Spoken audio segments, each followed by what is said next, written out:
بص كده، العيش من جوه طري ومن بره ناشف.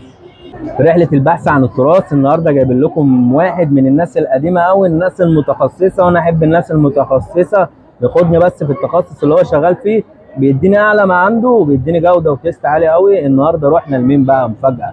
رحنا عند حواوشي شلبي الجميل كده، صور الجمال عند حواوشي شلبي. ثبات على الجوده عند الراجل دوت من زمان قوي ومن قديمه قوي. الراجل ده على قديمه، هو مستر من ايام كام، 6 جنيه. ادي الحواوشي الجميل نزل اهو.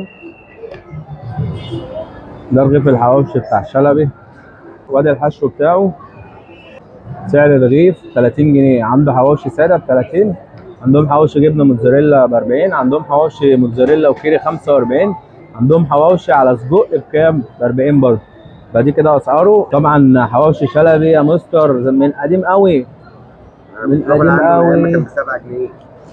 اه بص يا مستر، بص كده، العيش من جوه طري ومن بره ناشف. احلى لقمه حواوشي تاكلها كده، العيش من جوه طري من بره ناشف بقى يا جمال. وكهربا، انه كهربا. نوع ساخن جدا. تحفه، تحفه يا مستر، تحفه. ما شاء الله الحواوشي بتاعه تحفه، تحفه تحفه.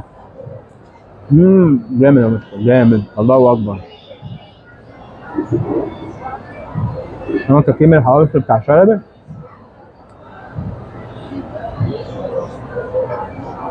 بص انا قيمه من حيث الجوده مش من حيث السعر. من حيث الجوده ياخد 9.5 من 10. تمام. حلو الكلام. من حيث السعر بقى كل واحد ايه اضرب الظروف. في ناس بتبيع ب 20، ب 15، ب 30، ب 40، ب 50. بس هو عشان يبقى في المضمون يعني. بص في المضمون انا حاسس بطعم اللحمه بصراحه. السعر مناسب. لا لحمه، طعم اللحمه باين. بره ما بيبقاش كده يعني. طعم اللحمه باين. الخلطه بتاعت حواوشي، حواوشي بتاع زمان، حواوشي الاصل، طعم الحواوشي الاصل مثلا. الحواوشي ده من التراث يعني، دي حاجه من التراث، اللي هو الطعم اللي احنا متعودين عليه من زمان. هو ثابت على مبدأه وثابت على الجوده بتاعته والطعم بتاعه من زمان قوي. وده اللي يميز حواوشي بتاع شلبي، ان انت تيجي كل مره. بص كده، حشو قليل شويه اهو، بس الطعم حلو. ملوش فروع تانية. لا شلبي بيتهيألي ملوش فروع تانية، هو الفرع ده بس. انا بصراحه شايف السعر مناسب جدا. هو الحشو قليل بس الجوده عاليه قوي. لا تاكل حاجه مضمونه يعني. جميل جميل جميل يا مستر. بص الناس اللي بتتفرج علينا بقى، انا عايزك تجري على طول على شلبي وتجرب على ضمانتي الشخصيه.